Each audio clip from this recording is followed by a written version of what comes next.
Alam nyo guys, gusto ko lang i-share sa inyo na nakakataba ng puso na kahit papano ay nagiging effective ako para sa inyo. Sa totoo lang guys, kukunti lang talaga yung nanonood sa akin. Yung magkaroon lang ako ng 200 views tsaka 10 hearts, masayang masaya na ako no? Obvious naman na small TikToker lang ako. Hindi katulad ng ibang influencer dyan ng mga sikat kung makabenta ay sobrang dami. Pero ako guys, kahit ganyan lang yan no? Ang saya-saya, promise. Kahit ganyan lang guys.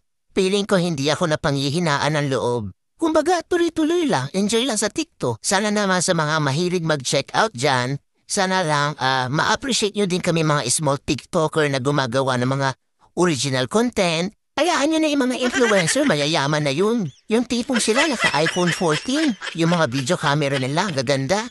Tapos ako naka-Realme, ang labo pa. Support nyo naman ako guys as a small TikToker dito na gumagawa ng original content.